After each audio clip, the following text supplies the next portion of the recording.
This is the RX0 Mark II with the bare bones adapter. I've accidentally, on accident, said bareback adapter, but it's bare bones. Hello, it's me, I'm Steven Allen. How are you doing today? So let's talk about it. I was like, let's stay monetized. It's bare bones. And that's because you can remove the lens and you see the sensor right there. And this is a micro 4/3 sensor, or it's a 1-inch sensor, a micro 4/3 mount. So it's a modified RX0 Mark II. Pause. Resume. This is an RX0 Mark II unmodified, and this is the modified one. So you can see it's just a little bit larger because they add this base plate here. And then I put it on this, I want to say Manfrotto. Is it Manfrotto? Pause.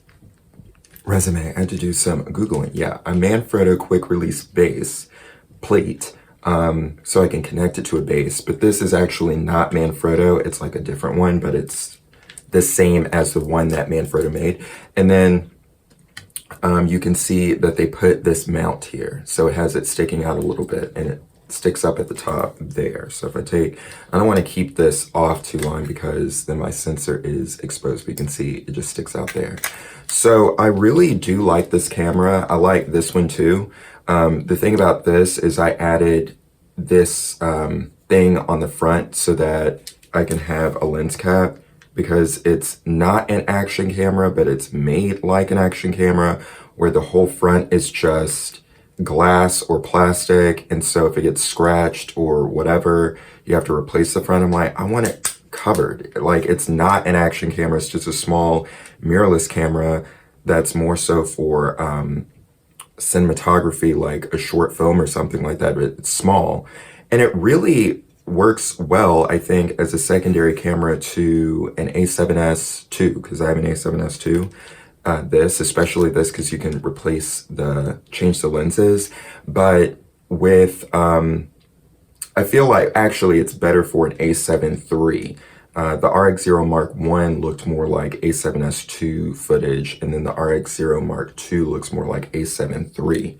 And then, or I guess A7 II, A7S II, was it AR? Is it 7? A7, yeah, A7R2. And then this is more like the A7S, A7 III, A7. See, like they came out at different times. So really the RX0 Mark I looks more like A7S II footage, maybe A7R2 as well, and A7 II. I don't know if it looks like that because I think that came out well before the A7S II. I don't remember. But the A7 III and the A7S III, those came out years apart. So those aren't on the same level. So that's why that's kind of confusing. But anyway, I do like this camera, and this is what we're talking about today. I wanted to talk about this camera in a different video, but I brought it up to kind of show you the difference. So let's put this away. And then maybe when I talk about this camera, I'll bring this one out too, and then we can do more of a comparison. But let's stick to this. So I like this camera because you can change the lenses. So I have some different lenses here. These are C-mount lenses. And so I can't actually mount it on here right now because I left my C-mount over there. But you can just see, it doesn't really matter to show it on there. I guess I could. Do I want to get up and go get it? I mean, so this is micro 4/3 mount. So you could put like a C-mount adapter on there, and then you're able to put this lens on. I don't really think I need to show you what it looks like on there. It just looks, this is a heavy lens. I didn't know it was going to be this large. You can see just how big it is. I feel like whenever someone is on a movie set for the first time, an actor that hasn't had experience on a movie set, they're like, wow, look at the lenses. And so this has a big lens, but it's not, I mean, it's not like Hollywood movie lens where the lenses are like this big. So anyway, these are C-mount lenses. I like to put the C-mount on this particular camera, but I kind of just leave this on here. This is an Olympus pancake lens at 9mm, and it looks, I think, the equivalent of kind of 24 in terms of like how much fits in the frame, maybe 27.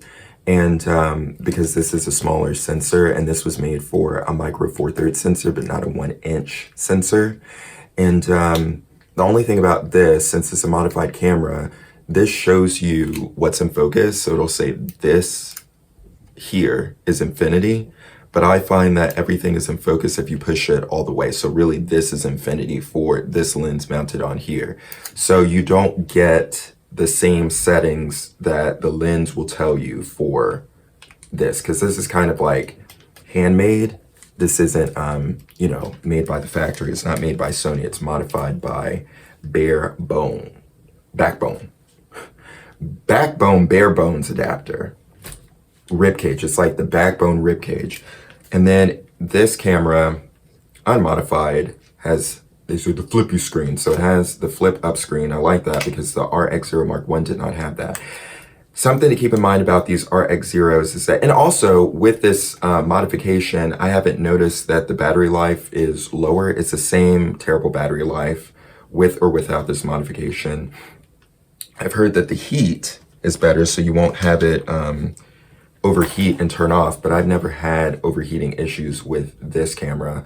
And with this modification, it covers the mic, so you can't, it's not usable audio. You can hardly hear it enough to even sync this camera with an external mic as scratch audio for, you know, just syncing to another mic by matching up the audio wave files and everything. You can't really do it with this because the audio is so bad. So I have this little Ceramonic and it just plugs in here. And if you don't have it modified, the audio is fine. The preamps on the camera are pretty good. So it just sits like this. And then if I want this for vlog style, I do this. And also have a little extension in case I want it on this side. But isn't this just so nice and compact? I like how this looks. So for battery, since the batteries are not good, well, let's talk about the memory. So I use these little SD cards. You just stick it in. You do sometimes have to stick it in more than once because it will say it can't read the card and it's not sitting in there properly. So that's a bit annoying because like you don't want to have to deal with that, but it won't record to it if it's not sitting in there properly. So it's not like you'll record and think you're recording something you're not. It does have a micro, it has a multi and a micro HDMI. I was connecting this with micro HDMI to a monitor because the screen is so small, but you can zoom in with the screen so you can grab your focus that way. So it's not really necessary. And I was reviewing clips, but I review clips on my iPad, so I wasn't really reviewing clips here. Because I thought if I have a larger screen, I can review it that way. But you just zoom in to grab your focus. I like this setup because often I just like a manual setup where I can turn off the camera, I can turn it on. I know it won't switch to automatic. I know it won't try to grab focus. It's just with the lens. And then with this camera, you can turn it off, it can reset, and then you think you're in manual mode, but you're really in auto. And then you don't know until after you review the footage. So I don't want to deal with that sometimes. If I'm vlogging or just recording like this, it doesn't really matter. But if I'm doing something like a short film or just whatever I'm doing and I want to make sure the focus doesn't switch up, doesn't change, the settings don't really change in that way, I like having a camera that I can set the focus with just the lens. Because with this, even if I have it in auto focus or some type of automatic mode, it's not going to work because it's just the sensor. The only thing that it could do is change the white balance or change the settings, like the white balance, the ISO, stuff like that. So I want to talk about the battery. I did pick up this adapter. So I have some extra batteries and there is this thing here, which is really kind of cute. You just stick your NPBJ1, which is an interesting name. You stick it in here and then you use micro USB to charge.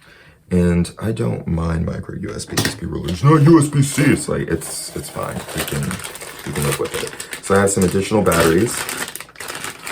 So as I mentioned before, the batteries are poo-poo.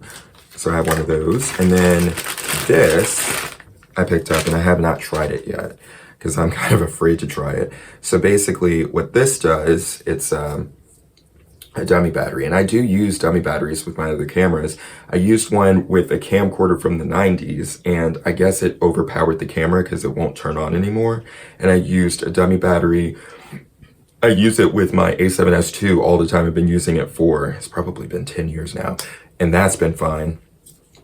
And this, I'm not going to use it today because I don't have it plugged into anything. I'm just going to show you how it works. I used to keep batteries in here at all times, but one of them expanded. So if you have batteries like your A7S II, one of your old camcorders, whatever, take it out. I mean, we all know about having batteries in remotes or different electronics, and it's like a AAA, AA, that kind of thing, that it can leak. But these, not this, because this is a dummy battery, these can expand, these can leak too. So take it out of your camera, because you can replace a battery easily, but replacing your whole camera, you may not want to do that. So this was actually labeled for, I think, a Nikon Coolpix type of camera, but it's the same battery. So you just stick it in. There's a certain way you have to stick it in. And then you just plug this in USB.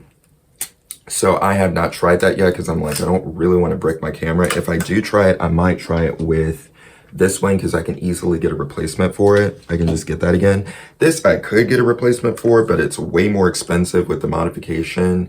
And I don't know if they will have that around, like they will modify how long they will do that, because these are really old cameras now. But you can use this multi-cable, which is just micro USB, and you can power the camera from that and not even have a battery inside.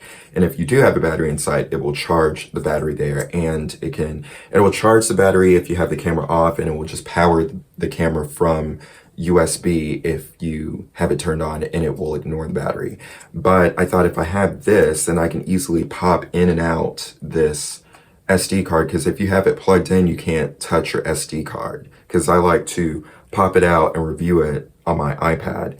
So I thought I would get this and it would help with that. But I have not tried it yet. I've had this since, I think, the end of last year, close to the end of last year. So the end of 2024, and I'm just like, I want to do that. But I haven't really used this camera that much recently, but I've made many videos, hundreds of videos, especially vertical videos, with this camera specifically. And I like the look of it. The only thing is I don't have an A7 III, I have an A7S II. So the footage kind of looks better. The colors look better. The focus looks better with this than my A7S II, but I can match the clips, and the size of the files are the same, basically. So it's interesting that a really small camera and a much larger camera, I don't know if you can hear this plane or whatever is going by, but I'm just surprised that the size of the files are similar as well. And again, I haven't had issues with overheating with this camera, but heating is supposed to be better with this. But I do have this and the other camera in the high heat setting, where it's not supposed to turn off as frequently or at all. But this camera doesn't get hot. This camera will get warm to the touch, and with this camera, this turns on immediately. If I just push the button, this is on, this is record. If I turn it on, it'll turn on immediately. This one takes maybe 5 or 6 seconds, I think, because it detects that the lens isn't there like it would expect, and it's trying to figure things out, and then it's like, fine, I'll just turn on. And it does show an error code, but that doesn't show in your actual footage. But you can get a similar look out of both, but again, it depends on the lens that you have on the front of this one. But I just wanted to show this. I really like this camera. I posted about this camera on my main channel, and I've gotten quite a few views with it. I noticed that there weren't that many videos on YouTube at all, online in general, because I was looking everywhere.